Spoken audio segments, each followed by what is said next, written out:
pertama kita harus lihat kan Bitcoin ini kan tujuan awalnya kan dia tidak mau centralized. Ya. Dia ingin menciptakan suatu sistem yang decentralized.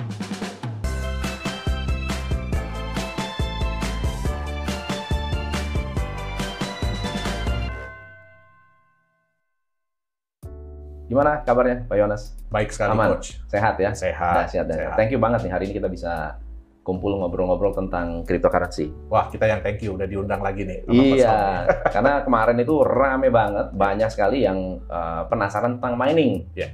Banyak sekali yang mau tanya kalau mining itu menguntungkan atau tidak, modalnya berapa. Nah, kayaknya kita perlu bahas tentang mining kripto itu menguntungkan, mitos atau fakta. Yeah. Nah, itu saya silakan Pak Yonas. Nah, jadi mungkin sebelumnya kita harus tahu dulu, Coach. Ya. Apa sih mining itu yang apa disebut? Itu mining? Ya, apa sih yang disebut dengan menambang di dunia kripto? Ya. Ya, jadi kalau menambang di dunia kripto itu bukan seperti kita nambang mineral ya, bukan seperti kita nambang emas, nambang batu bara gitu, bukan. Dia lebih menggunakan komputer. Jadi lebih menggunakan alat-alat untuk menghitung. Oke. Nah, bentuknya bisa bermacam-macam. Ya, jadi kalau ada GPU itu sebenarnya adalah alat untuk memproses gambar kalau di komputer, ya, graphic processing unit. Nah, tapi terakhir-terakhir ini ya karena kemampuan dari GPU itu untuk menghitung itu besar, jadi akhirnya banyak digunakan untuk mining. Nah, atau mulai ada alat yang dikembangkan untuk dedicated untuk mining. Jadi memang khusus dikembangkan untuk mining itu sendiri. Itu yang lebih dikenal dengan ASIC.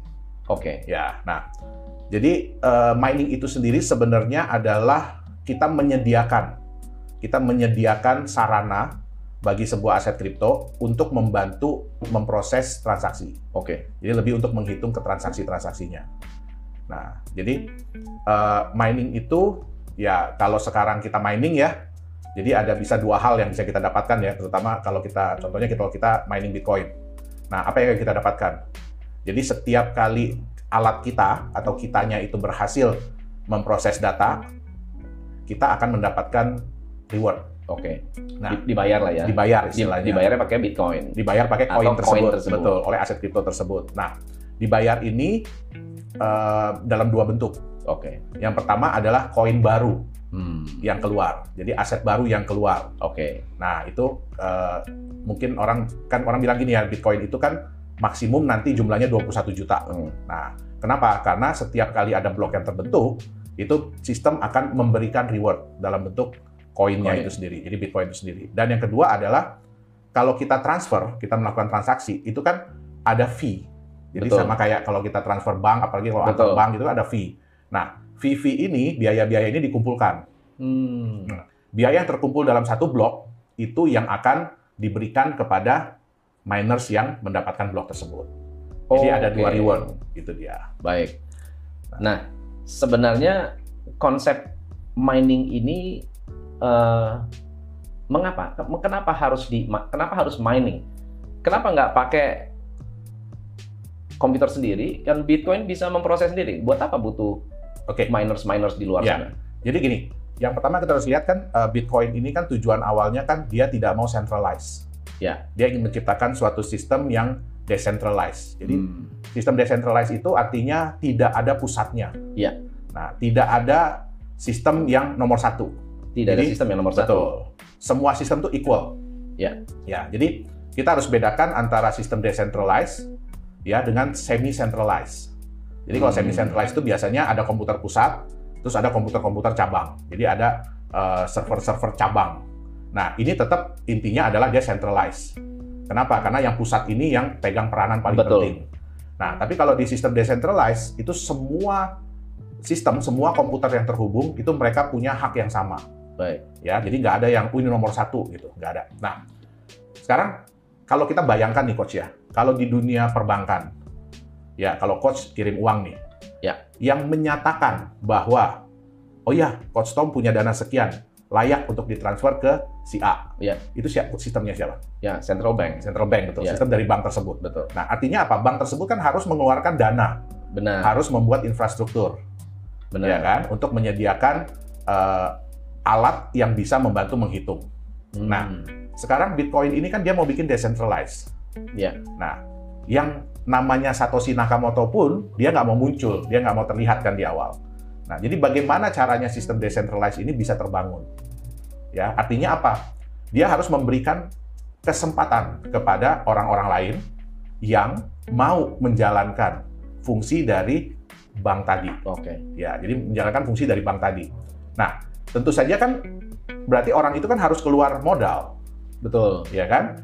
Paling nggak dia harus beli komputer kalau dulu ya. Kalau dulu tuh Costom cukup pakai komputer biasa pun, ya. Betul, bisa. Pakai flash disk. Nah, cukup pakai komputer biasa udah bisa mining. Kenapa? Karena jumlah orang yang mining kan sedikit. Jadi tingkat kesulitannya itu belum tinggi. Nah, jadi kalau orang-orang itu mengeluarkan dana, terus yang kemudian kan bayar listrik, Costom. Betul nggak? Mereka harus bayar listrik. Nah, sekarang bagaimana orang-orang ini tertarik untuk mining? Ya berarti harus dikasih reward. Tapi kan nggak mungkin Satoshi Nakamoto terus kirim uang gitu kan, kirim uang ke setiap miners gitu kan, transfer gitu, US dollar atau Indonesian rupiah gitu kan, ya berarti udah nggak sesuai dengan pakemnya lagi dong. Nah akhirnya oke lah, jadi dari sistem itu dikeluarkanlah reward dalam bentuk koin yang ada. Ya kalau dulu mungkin ya miners itu berharap semoga suatu saat apa yang didapatkan ini naik ada nilainya. Nah, itu dia. Jadi sebenarnya adalah reward bagi mereka yang mau menjalankan sistem tersebut. Intinya dia bekerja memverifikasi transaksi tersebut diakui. Betul. Dia sebenarnya menghitung. Ya blok itu dia harus blok itu akan menjadi satu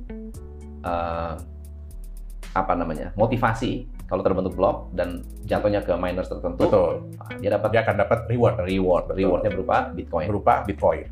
Ya. Nah, tapi kenapa istilahnya mining? Ya, jadi kan kenapa nggak verifikasi aja? Ya kan? Kerjanya verifikasi, itu verifikator gitu kan beres. Jadi sebenarnya gini coach, istilah mining itu pun muncul setelah sistem Bitcoin ini berjalan. Nah, yang menciptakan istilah mining ini adalah para miners. Kenapa? Di tahun-tahun awal Bitcoin berjalan, kan orang nggak ngelihat Bitcoin ini apa.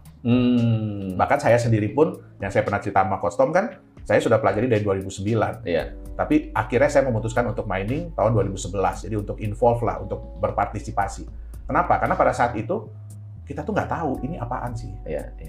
Nah, masyarakat juga nggak tahu ini angka apa sih. Fungsinya untuk apa sih, gunanya untuk apa sih. Nah, dengan konsep Bitcoin yang terbatas, kan terbatas jumlahnya, terus kemudian terbatas, terus kemudian juga perlu usaha, perlu modal untuk mendapatkan, Nah, terus muncullah istilah gold. Jadi Bitcoin itu adalah digital gold. Ya, walaupun saya sendiri kurang setuju dengan istilah tersebut ya. Nah, kalau kita mau mendapatkan emas, kan istilah yang dipakai apa? Mining. Nambang. Mining. Nah, sehingga muncullah istilah mining di Bitcoin. Koin apa saja yang bisa di-mining? Apakah semua kripto bisa di-mining? Enggak, Coach. Jadi, kalau yang paling awal yang bisa di-mining itu Bitcoin. Ya. Terus yang kemudian mulai bermunculan ya, sebenarnya Ethereum itu pun di-mining.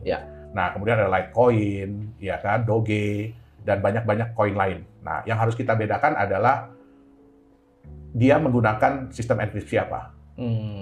Gitu. Jadi kalau dia menggunakan sistem enkripsi, biasanya bisa di-mining. Ya. Tapi yang seperti kita bilang ya, Ethereum itu adalah koin. Jadi dia bisa di-mining.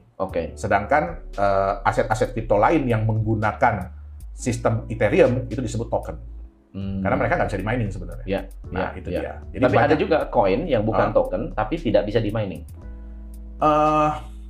Itu sebenarnya sih sebutannya, Coach ya. Jadi banyak juga aset kripto yang mereka itu mengklaim bahwa dirinya koin. Kayak XRP kan nggak bisa di-mining ya? Betul. Tapi dia bukan token, dia tidak di atas. Bukan, karena dia berjalan di blockchain sendiri. Tapi dia nggak bisa di-mining. Betul. Iya. So, sekarang kalau saya mau terlibat dalam dalam mining ini, harusnya semakin sulit, semakin besar rewardnya. Betul nggak ya? Betul. Kalau sekarang begitu nggak sih? Enggak. Atau terbalik? Kalau Bitcoin itu dikenal istilah halving. Jadi halving itu sebenarnya sih hampir setiap 4 tahun. Hampir setiap 4 tahun rata-rata ya, itu dia akan berkurang setengah. Jadi kalau awalnya ya koin barunya, kalau awalnya 50, ya kan? Nah, 4 tahun kemudian turun jadi 25, 12,5, 6,25, nanti turun lagi, dan seterusnya. Nah, ini sebenarnya ada tujuannya. Tujuannya adalah yang pertama, memperpanjang waktu. Memperpanjang waktu supaya ya reward ini bisa didapatkan dalam waktu yang lama. Nah, jadi saya jujur, saya kagum dengan si Satoshi Nakamoto ini. Udah dipikirkan sampai sejauh itu gitu ya? Betul, karena dia udah mikirin itu panjang gitu loh. Nah, tujuan yang kedua adalah, sekarang kalau Coach Tom mining nih, tambah lama rewardnya tambah sedikit. Yang Coach Tom harapkan dari apa berarti? Kenaikan harga. Kenaikan harga. Jadi otomatis para miners nggak mungkin mau dong. Betul. Kalau harganya rendah. Betul. Betul nggak? Nah, kenapa? Kalau harganya rendah ya mau nggak mau matiin mesin. Benar. Nah, itu terjadi pada tahun 2018 kalau saya nggak salah, 2018-2019. Itu pada saat Bitcoin itu rendah, titik terendah ya. Nah, itu kita bisa lihat bahwa banyak miners yang akhirnya memutuskan untuk mati mesin. Termasuk saya. Nyerah. Ya, karena mesin jalan terus, rewardnya dikit. Listrik jalan terus, rewardnya tambah sedikit, harganya nggak naik-naik.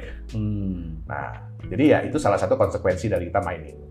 Itu dia. Nah, terakhir ya, pertanyaan terakhir yang cukup banyak menjadi pertanyaan, walaupun ini masih panjang ya, masih jauh ya.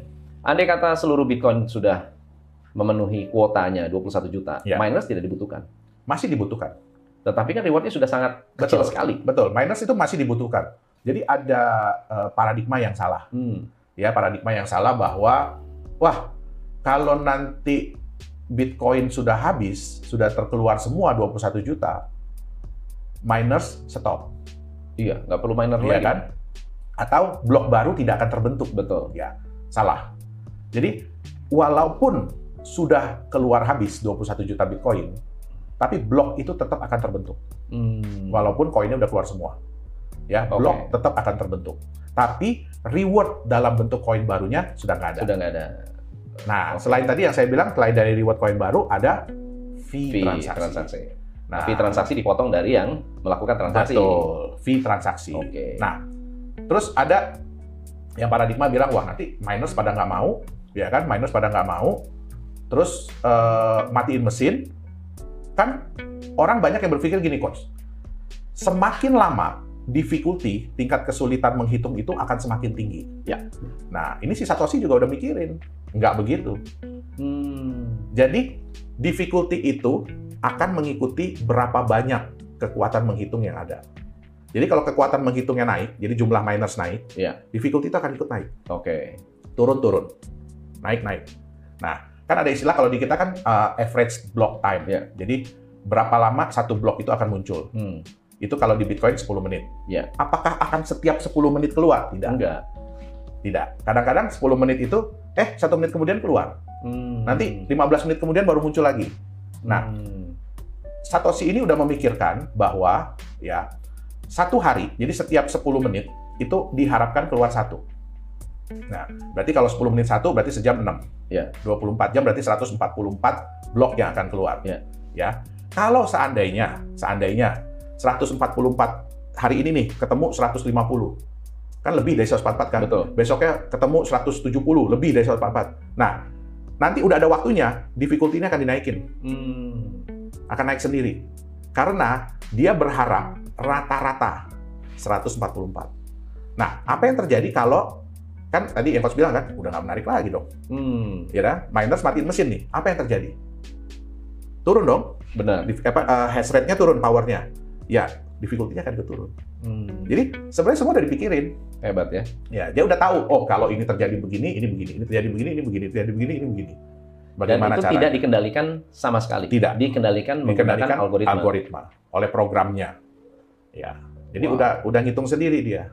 Jadi nggak usah takut. Kalau dia bilang nanti kalau Bitcoin udah keluar semua, gimana dong ini? Nggak. Kenapa? Nantinya akan terjadi kompetisi. Akan terjadi, bukan kompetisi, sebenarnya filter. Disaring nih. Siapa orang yang memang benar-benar menjalankan misi Bitcoin atau hanya mencari keuntungan. Benar. Nah, toh kalau nanti orang pada matiin mesin, kan lumayan coach. Power menurun, transaksi banyak, terus kemudian persaingan sedikit. Benar. Ya udah, jadi biaya turun, ya kan? Toh cover juga, tinggal siapa yang survive belakangan. Benar. Jadi nggak usah takut, walaupun nantinya nggak ada yang mining lagi nih, udah mati nih. Terus Coach Tom punya CPU di rumah nih nganggur ya, Coach Tom nyalain aja.